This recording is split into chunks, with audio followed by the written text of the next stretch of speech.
Fazendo primeiro uma contextualização da Mata Atlântica, uma primeira definição que nós temos é o bioma Mata Atlântica. O bioma Mata Atlântica é um complexo vegetacional que vai desde a costa brasileira, até as regiões montanhosas, mais o interior do continente, e que, sobretudo no sudeste e no sul, fazem incursões mais fortes para o interior do continente, chegando inclusive, né, até Minas Gerais e aqui no sul até Paraguai e Argentina. Essa formação, esse complexo vegetacional do bioma Mata Atlântica, que é definido pelo IBGE, compreende diversas formações florestais, como a floresta ombrófila densa, floresta ombrófila mista, floresta estacional decidual, floresta estacional semidecidual, floresta ombrófila aberta, e também outros ecossistemas não florestais, outras formações, como formações campestres, como os campos de altitude, as restingas, as dunas. Então, é uma definição mais geográfica, né? Os campos de altitude, eles são uma vegetação relictual da última era glacial, do último máximo glacial, que nós tivemos há cerca de 20 mil anos. Então, se nós voltássemos para cá, nessa mesma local que nós estamos há cerca de 10 mil anos, provavelmente a paisagem que nós veríamos era somente desses campos de altitude, que nós temos ainda hoje, como relíquia. Porque naquela época era muito frio, muito seco, e a formação florestal não conseguia se estabelecer na paisagem. Então, a paisagem era amplamente dominada pelos campos de altitude. Esse avanço da floresta ombrófila mista sobre o campo, ele se acelerou muito em virtude também das questões climáticas, mas também da chegada dos proto-G, os Gs do sul, né, a tradição taquara e tararé, vindos do centro do país, que aqui chegaram, e que acidentalmente, intencionalmente, eles plantavam as araucárias, né? Então eles tinham nos seus hábitos o consumo do pinhão, e sempre onde tem povoamentos dos povos G, a gente vê que essa formação florestal ela se acelerou. Então, a paisagem que nós temos hoje de mosaico campo-floresta, em toda a região do Planalto,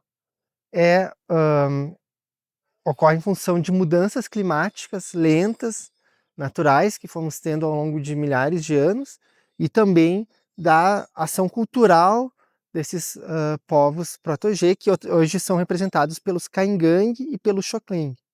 Olha, eu acho que para nós o nosso clima é um grande diferencial, né, aqui na Quinta da Neve, nos vinhos finos de altitude, a nossa altitude elevada, né, isso nos traz o que é mais padrão, digamos assim, as nossas horas frio, o nosso inverno, né, a gente não tem problema de falta de frio, então essa parte fisiológica para a videira, a nossa região cumpre muito bem com uma viticultura tradicional, né. Nós estamos falando no melhor terroir do Brasil, sem nenhuma dúvida.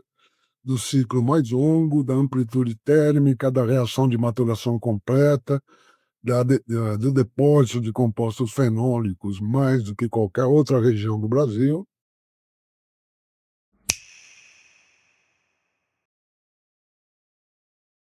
Então, a Quinta da Neve foi a primeira vinícola que se instalou comercialmente aqui em São Joaquim. Então, o primeiro vinhedo comercial foi em 1999, de Cabernet Sauvignon. A gente mantém ele até hoje, né? E aí, então, ela começou com esse pioneirismo, com uma sociedade, né? Entre alguns pesquisadores que já estavam vendo potencial para cultivo da vitis vinífera na região. E aí, também tinha alguns sócios que eram do ramo mais da comercialização, né, de Florianópolis, e aí iniciaram então a Quinta da Neve. Inicialmente, nós tivemos o objetivo nosso era diversificação de renda. A Agro Suzin, a família Suzin está no agro já há 48 anos. Então nós já trabalhávamos com batata semente, com a maçã e vimos na videira, na uva, uma oportunidade como diversificação, para diluir, digamos assim, o risco. Então com uma nova fonte, de renda. Isso incentivado. Por que que nós fizemos isso? Porque a Epagri, na época, ela fez um experimento, um teste com as videiras lá da estação, que nós chamávamos na época, não sei nem se estão lá até hoje, as vovozinha, que foi vinificado em 98, chamou bastante atenção o vinho vinificado comparado quando eles compararam com os vinhos produzidos nas outras estações aqui do estado. 98, 99, repetiram e repetiu também a façanha de ter realmente saído um vinho diferente, a gente está falando do Cabernet Sauvignon. E por isso, logo em seguida, em 2000, o pessoal, os pesquisadores, divulgaram esses resultados, mesmo que ainda incipientes, vamos falar assim, tá no início, mas estavam vendo, foi observado ali, foi detectado que nós tínhamos um potencial grande para a produção de uva. Na época, nós falávamos só em Cabernet Sauvignon. Naquele momento, uma insanidade nossa fazermos investimento em algo tão novo. O risco era muito grande. Somado a isso, se nós fôssemos pegar variedades diferentes, porta-enxertos diferentes, nós estaríamos aumentando ainda mais o risco. Então, como é que seria, naquele momento, para a gente começar o plantio, o caminho para nós errarmos menos? Seria com o tradicional, que Paulsen 1103 de porta-enxerto e variedade Cabernet. Aí tinha o Merlot, que é onde, quase no mundo todo, onde tem Cabernet, o Merlot está praticamente junto ali. Então vamos plantar um pouquinho de Merlot para ver como é que ela vai também. Aí já começou ali no primeiro plantio, já aquela curiosidade. Não, vamos ver, tudo bem, está sendo falado de Cabernet, mas vamos ver o que nós temos de potencial também em outras variedades. Foi o que nós fizemos. Plantamos em 2001, 24 de setembro de 2001, plantamos a primeira muda. Eu vou colocar na primeira pessoa agora, eu plantei a primeira muda, que literalmente eu peguei lá, plantei a primeira muda, dessa mesma quadra que nós estamos aqui, lá no início, lá no canto. E aí começou toda a história da vitivinicultura. A Epagri, ela trabalhava assim, queria que a gente, porque tinha um experimento aqui de ovacinas e não deu certo. Aí a Epagri perguntou se nós queria plantar um pouco para ver de Niagara. Aí a gente começou, acho que com uns 450 pé. E fluiu. E daí a gente começou a fazer vinho, mas daí só para o nosso uso mesmo, né? Tanto que o Luiz não tomava vinho. Daí ele começou a degustar o vinho e gostar de tomar vinho. E a gente começou a gostar do trabalho. Aí aos pouquinhos a gente foi aumentando, né? A gente, na verdade, não é maior, a gente não faz mais, não planta mais, por causa da mão de obra. Você não encontra mais mão de obra, né? Então não adianta você aumentar uma parreira, fazer maior e não cuidar. Mas assim, aí a gente foi plantando e gostando e plantava mais um pedaço. Depois entramos na parte do turismo, né, das pousadas, que já o nome é o Recanto do Vinho, já por causa do gosto de trabalhar com a uva, né, e ter o vinho 100% colonial e natural, que a gente não usa nada de química no vinho, né, só da uva mesmo. E a gente pegou amor por isso, então a gente não abandona mais isso, acho que vai ser o último trabalho nosso na agricultura vai ser quando parar com a uva, daí paramos com tudo, né, mas a uva vai até enquanto a gente puder.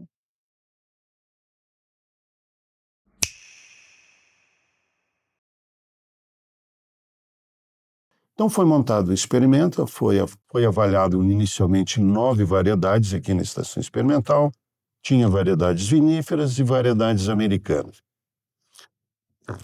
Com o segmento desse experimento, nós começamos a ver que algumas variedades de brotação precoce já foram sendo comprometidas, comprometida a produção e também as plantas.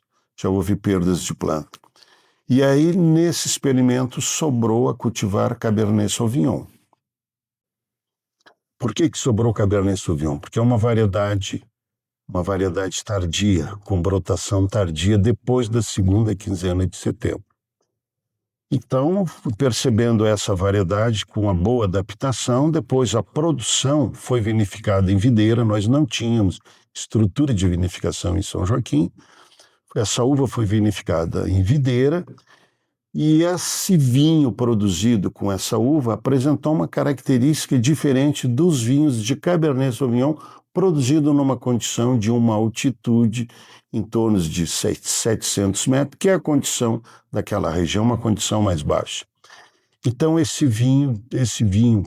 uva produzida em região de altitude, que o vinhedo em São Joaquim estava numa condição de 1.400 metros, ele apresentou então um corpo bastante intenso, uma coloração bem intensa, capacidade de taninos, aromas, tudo um vinho totalmente diferente do vinho do mesmo Cabernet produzido em regiões mais baixas. Então isso foi um alerta para nós pesquisadores, e baseado nessa informação, então surgiu a possibilidade de nós recomendarmos o cultivo de videira para essa região de altitude, levando em consideração as diferenças entre as características das regiões tradicionais com uma nova região. Então, o Cabernet aqui, por ser uma variedade europeia de brotação tardia, boa adaptação, boa produção, boa qualidade da uva, e esse vinho com característica, uma tipicidade diferente dos vinhos da outra região. Então, baseado nessas informações, que nós passamos a difundir essa informação, esse objetivo, levando a viticultura como uma opção de diversificação na produção da maçã, que as outras variedades estudadas no passado não tinham tido sucesso.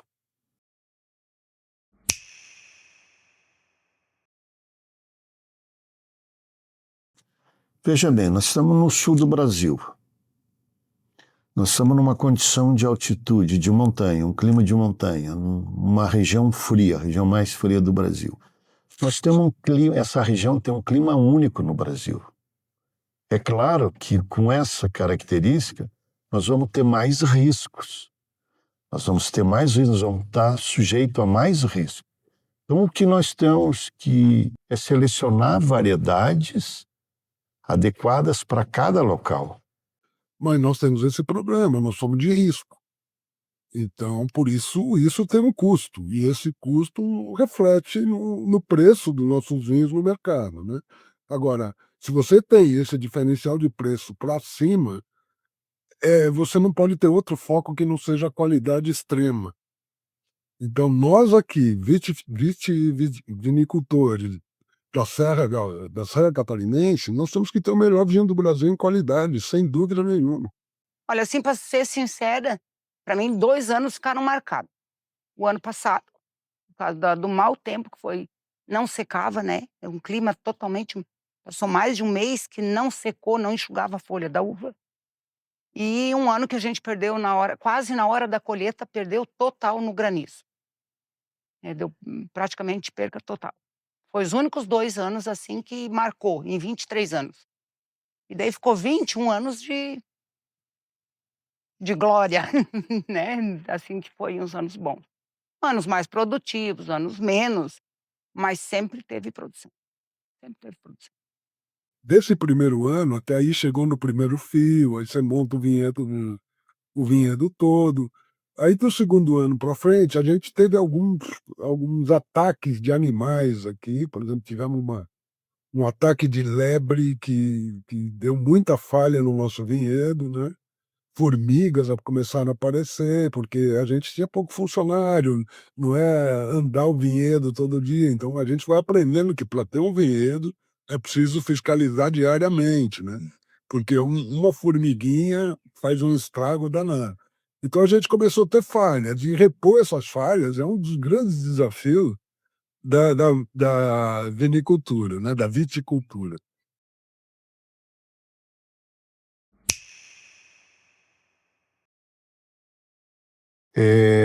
25 anos em viticultura não é nada.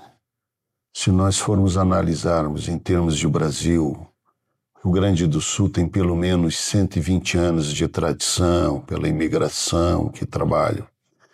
Se você vai em outros países aí da América do Sul, América do Norte, aí tem 150, 200 anos de viticultura.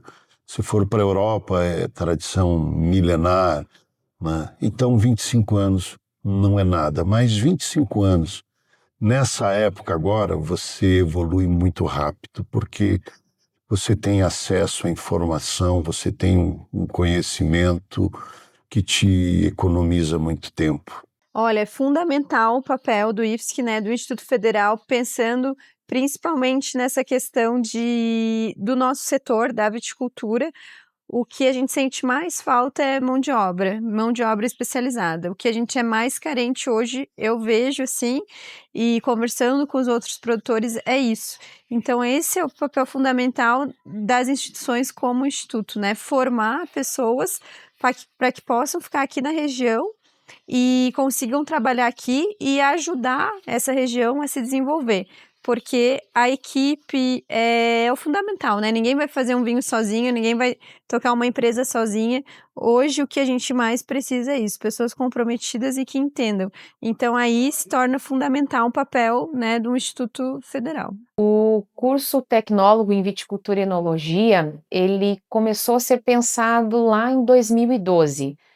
Foram os primeiros passos aí do Campus Urupema, com o coletivo de docentes que estava aqui presente na época, e numa leitura do contexto, né, da cadeia produtiva, da uva e do vinho da região, né, que já está aí instaurado há aproximadamente 25 anos, tendo a condição de realmente desenvolver o ensino, a pesquisa, a extensão para a produção vinífera, né, e também tendo dentro do campus o eixo de produção alimentícia, né, favorecendo então o processamento dessa uva, o campus realmente se viu incumbido, né, de desenvolver aí um curso voltado para a formação, né, e capacitação de profissionais para atuar na viticultura e enologia.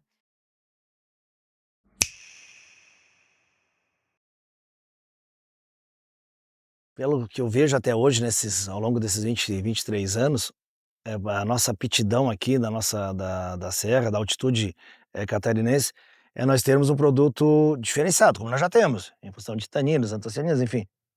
Esses trabalhos que a gente, inclusive eu fiz, do mestrando ali, a gente percebe a diferença e as concentrações que nós temos aqui de vários elementos. Então, que o vinho aqui nosso é diferente? É. Só que ele precisa um manejo diferente também. Para fora, tem muita máquina, muita máquina, muita máquina, mas tem algumas coisas, como a desfolha, por exemplo, que a máquina não vai fazer nem parecido com a desfolha manual. Então isso aí são nichos que nós achamos, que nós estamos buscando, que não são vinhedos grandes, são vinhedos, menores, trabalhados diferente, para ter um resultado diferente. E com isso nós temos que melhorar ainda um pouco nessa área, termos também um valor mais agregado com isso. Só que entra o saber fazer, né, que eu estou falando bastante do saber fazer. Aí nós estamos agora com outra ferramenta, há 3 anos, que é a indicação geográfica. A denominação de origem é um próximo passo que vai vir naturalmente. Mas trabalharmos hoje com o que nós temos de forma mais efetiva em cima da indicação geográfica, para fazer com que o consumidor, com que o nosso cliente perceba, entenda e reconheça, que eu quero dizer, esteja disposto a valorizar isso.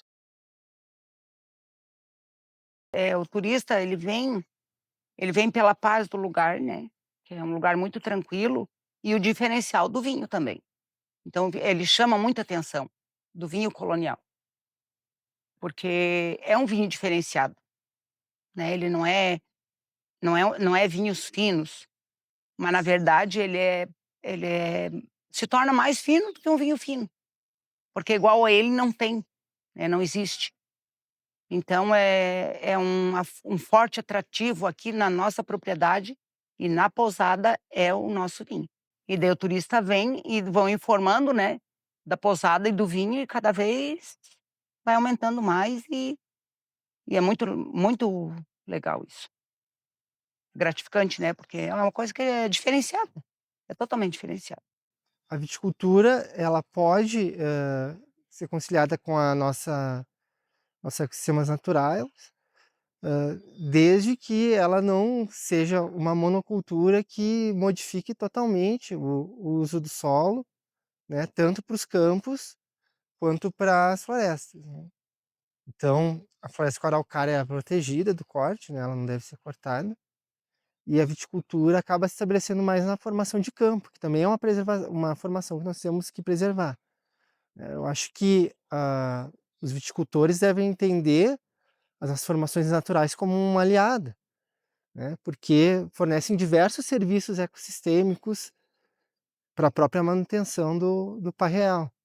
Então, qual que é a matriz que fornece antagonistas para as pragas, né, que podem, atacar os parreirais? Eles estão nas formações florestais, nas formações campestres associadas. Então isso depende de como que vai se desenvolver a viticultura. Se ela se espalhar amplamente pelo território e modificar totalmente as nossas formações naturais, então ela não será sustentável. Se ela se estabelecer, de forma isolada, com alguma área, algumas, hectares com formação campestre, formação florestal sendo respeitada no seu entorno de forma ampla, ela pode se ajustar aos nossos ecossistemas.